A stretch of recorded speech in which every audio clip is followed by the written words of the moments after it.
Hello everyone and welcome back to another video on the channel, and today we're going to be talking about the season finale of Daredevil Born Again, directed by Benson and Moorhead. And we're officially in the era of this series being in the creative control of Benson and Moorhead and the showrunner of Punisher, which is great to see. This episode is largely an episode to set up season 2, but I'm okay with that because this season has had its ups and downs, but we're finally in the full creative vision of these two directors, and we get to see how that plays out inside of season 2. And I think that there was a lot of great stuff inside of this episode, even though it kind of feels a little bit similar to the rest of the season as a whole, where there's a lot of ups, a little bit of downs, and the feeling of just being a little bit rushed as we went through this episode. And of course, I'll be getting to spoilers for this episode and the season as a whole for Daredevil Born Again. All 9 episodes are now out on Disney Plus, and if you're a newcomer to this series or a fan of the original show on Netflix, I think you'll really love this series by the end. So let's just jump into this episode, which really is the follow-up to what happened at the end of the last episode with Matt Murdock jumping in front of the bullet to save Wilson Fisk's life. The entire assassination attempt against Fisk has just emboldened him to really just go unhinged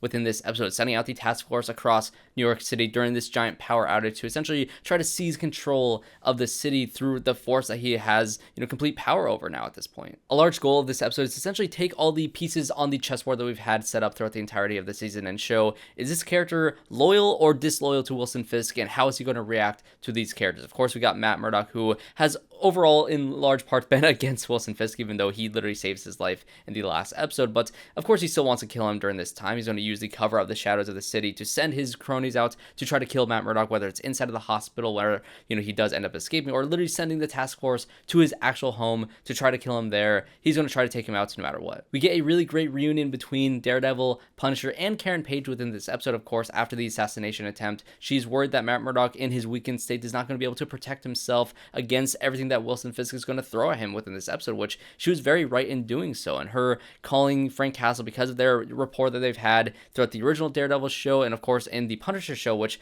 this episode really makes me want to go back and actually finish the Punisher series. I think I watched most of season 1, but never really got to season 2 of that show, so I want to go back and see that, because the Karen Page and Frank Castle dynamic was always one of the best parts of that original series. And it was just really great to see Daredevil and Punisher fight side by side once again. I honestly think, I could be wrong here, but I think the last time they fought side by side was a moment where Punisher decided, you know what, I'll take a step back, I won't kill any of these people, and I'll just try to fight your way for just this one moment. I think he still kills some people inside of that sequence, but still, he was trying to hold back. But this episode, he literally tells Matt, like, no, I'm gonna kill anybody who breaks into here. They're donning my symbol. I'm just going to take them out no matter what. And we get a really brutal and just intense action sequence with, Frank Castle going absolutely insane, doing everything he can to just kill all these people around here. We also get the reveal that the cop character that we've been following, named Cole North, throughout the season, just here and there, was actually the guy who did kill Hector Ayala after the entire White Tiger incident. And so it was cathartic to finally figure out who was the one who killed that character, which was a very tragic thing earlier on in this season, and to hear the argument of Matt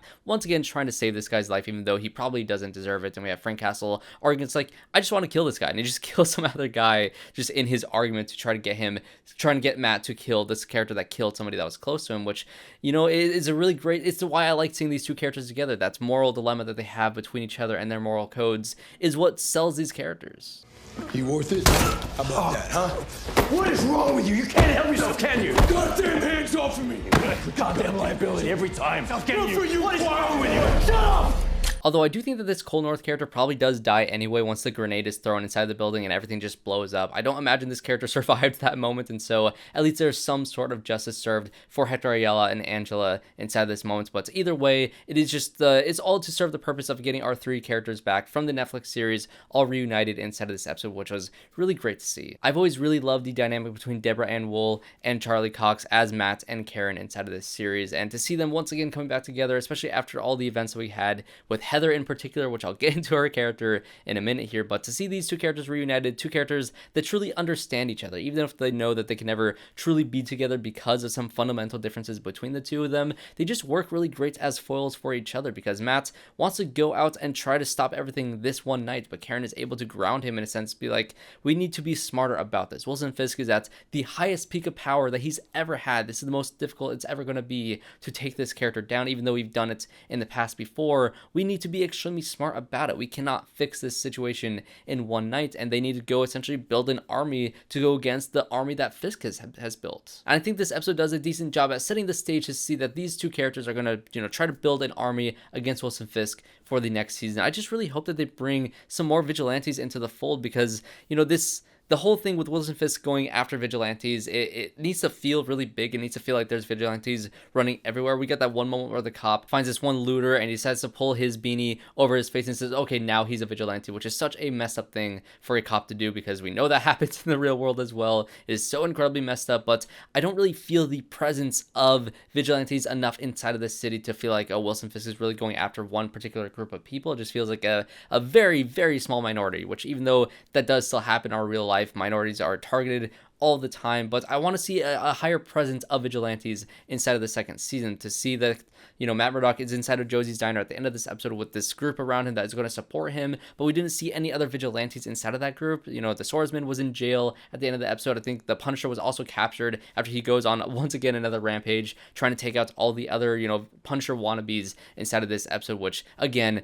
was very satisfying to see. I'm so glad that this series and Disney in general was willing enough to confront that real life thing of all these cops in our real world donning the Punisher symbol as, you know, a way to tribute the character, even though they're vastly misunderstanding the point of that character. And we got to see that be confronted head on inside this episode. I love to see that, but this character is also not involved in that army that Daredevil has formed at the end of this episode. I would absolutely love it if they brought in more of the Defenders from the original Netflix show. If they brought back in, you know, Jessica Jones and Luke Cage and maybe Iron Fist as well, but, you know, bringing in any of these other vigilantes or introducing some new ones. Like I said, Swordsman was also introduced in this show, so hopefully he has a greater role in season 2 in general. We also could have, I know this is probably not going to happen, but if Spider-Man got involved somehow, I would love to see that. I know Sony and Disney has done it once before where they made a deal to have Spider-Man be involved in one of their things. I know this is TV, so it's a little bit different. I don't know if budgetary reasons can be involved to have this character be in the fold in season 2. I highly doubt it, but how great would it be to see Spider-Man show up,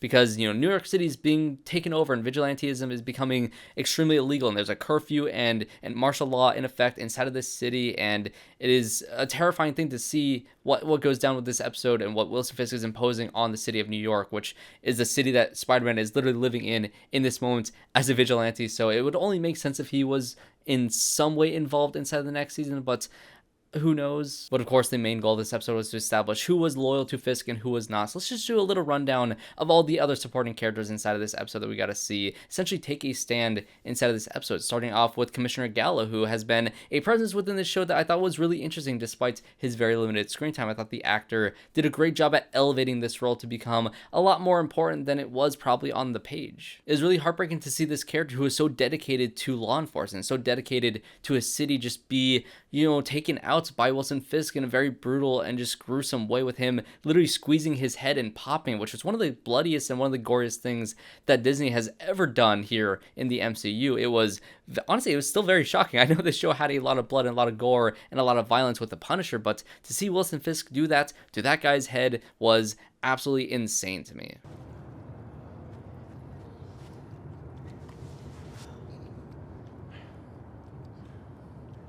Any questions? And also puts a lot of question marks on the Sheila character, who has been, you know, kind of the right-hand woman to Wilson Fisk, who has been, you know, trying her best to hold him down, to try to keep him on somewhat of a leash. She had a great speech earlier on in the season saying that, you know, she worked with mayors in the past and she'll work with mayors after Wilson Fisk. She's been a presence inside of this city's council for a very long time, but now she is at a point where she's terrified for her life, and somebody recorded the conversation between her and Gallo that leaked it to Fisk that, you know, caused him to, you know, essentially kidnap this character and to kill him by the end of this episode. And so did Sheila record that message and just did that to save her own skin inside of this moment, because she knew that Fisk was rounding up everybody who wasn't loyal to him inside of this sequence? So I don't know exactly where her loyalties lie. I know that she's not a fan of Fisk, but I think she might have gotten Gallo killed. We didn't get much of BB URICH and Daniel Blake within this episode, but I think that their storylines and their role as characters were kind of established inside of that last episode, with BB URICH trying to form some sort of connection with Gallo to try to get some information to write under a shadow name when she's essentially sacrificing her own reputation to write puff pieces for Fisk, which is putting her in a very dangerous situation. So I'm very curious to see her get a hopefully larger role inside of next season. Daniel Blake and Michael Gandolfini's performance in the show has been one of my favorite favorites. This guy, I absolutely love to hate him. He's very representative of a lot of people in our real world Congress and our real world, high powers in politics that we have today under Trump's administration. And I'm sure he's just going to be as annoying and as difficult and as horrifying of an ally for Fisk in future seasons of this series as well. I'm pretty sure a lot of people are going to walk out of this episode absolutely despising and hating Heather inside of this episode because she sides fully with Wilson Fisk by the end of this episode, which is absolutely heartbreaking on one hand, but I think it makes her character so much more interesting than the one-note love interest to Matt Murdock that she was for the first 8 episodes of this series. I love to see her argument with Matt Murdock in the last episode, essentially defending Fisk's, anger against vigilantism. I think that is the core cause of the violence inside of this city, which I think as a character makes her really stupid, but at the same time, there are stupid people in the world that, make wrong decisions and that align themselves with bad people and get into a position where she shook hands with the devil and now she's going to be stuck with him. And if she tries to, regret that and tries to turn back against, Wilson Fisk to go back to Matt Murdock, it's going to backfire on her. And so I love the love interest for Matt Murdock and to see that, he fell for somebody that was maybe morally very much against what he does, which I think gives so much more complex storylines for those characters in the future. I'd also love to see KIRSTEN McDuffie get a larger role in a second season as well, because I really like this actress. She was great in season 1 of Severance, and she was really solid in this show as well, but she just felt very much in the background of this series. I don't really know much about her, and she seems to be the somewhat replacement for Foggy Nelson, and maybe there is a way for Matt Murdock, at least I thought this was going to happen at the end of this episode, for Matt Murdock to unmask himself in front of all of his inner circle inside of Josie's diner at the very end of the episode, but that does not happen. But maybe that is a storyline in season 2 where he unmasks himself to the public and you have KIRSTEN McDuffie be somebody that can help defend him and have the trust in him and to put a face underneath the mask of this vigilante to try to get some trust back in terms of the public eye and their perspective on vigilantes inside of the city. To see that Matt Murdock is trying very hard to protect all these people, maybe that is a route that they can go, and maybe that is a way to get this character more involved in the story. I'm not sure, but honestly, I wouldn't hate that either. Then there is, of course, VANESSA, who has been great throughout this entire season. I love to see that if you go back to the very first season of Daredevil and you see her arc from just being an art gallery dealer all the way to being the leader of the Kingpin's, underground criminal empire inside of this season, to see her go from there to what she is now is absolutely horrifying. I had the smallest amount of hope a couple of episodes ago that maybe she was going to turn against Wilson Fisk because of that abusive relationship that she is in, but that is very much not the case. And to see them just eating food underneath all the prison cells that they have above them, that they're holding all these other vigilantes under, is horrifying. And she's just become a very terrifying presence inside this show that is very equal to that of Wilson Fisk. And then there's Wilson Bethel as Bullseye inside of this season, who was a complete wild card. He's not loyal to the Fisks, he's not loyal to Matt Murdock, he doesn't even have a moral code like the Puncher has. This guy is a true wild card inside of this series, which is a great presence to have looming in the background of everything, all the chaos that's going on in New York City, and not knowing what in the world this guy is going to do. I'm very interested to see what they do with that character moving forward as well. And although I do really enjoy where we left off in this episode and how it sets up season 2, I think that overall this season does feel a little bit disjointed because of the rework. Even though I still really love this season as a whole, I think that Benson and Moorhead and the new showrunner did a great job at, building a Frankenstein of a series and making it somehow work together as one somewhat cohesive season. You can tell that the bookending stories with episode 1 and episodes 8 and 9 are a little bit rushed. You can tell that Benson and Moorhead really want to get to the place that they want to get to for season 2, because that is going to be the story that they want to tell the entire time, which was not the original path that the show was going to go on at all. So they had to work together with all these other directors and all this other footage to try to build some storyline that has some cohesive thread throughout all of it, which was probably a very daunting and very difficult task for them to accomplish, which I think they did somehow. But it doesn't get rid of the feeling that I've had throughout the entirety of this season, feeling that a couple of these things felt a little bit rushed. I wish we got a little bit more time with Hector Ayala, though I thought that storyline was done extremely well. I really loved all those episodes. It really was the Muse storyline that felt extremely rushed, and these last 2 episodes felt like they were just really rushing to get to the end point that they wanted to have to set up what their storyline is going to be. And even the first episode felt like, oh, we need to rush to set up Mayor Fisk because we need to connect this to the original show, and I think originally he just was the mayor at this point in the story, which is crazy because you have to connect it with the other one. It was a lot for them to try to work with, and I think that I'm both very impressed with how they were able to do it, although you can definitely see the seams in the way that they're able to work all these storylines together inside of this very a little bit disjointed, not very disjointed, but a little bit disjointed season that I thought worked a lot better than it should have. But either way, this street level side of the MCU is one that I've been wanting to be revitalized. Something that the Netflix shows did really well to kind of weave that into our greater cinematic universe is what they really did accomplish with this season to bridge a gap to get to the storyline that they actually want to tell. So I really love talking about Daredevil Born Again here on the channel. I'm very curious to hear your thoughts on this season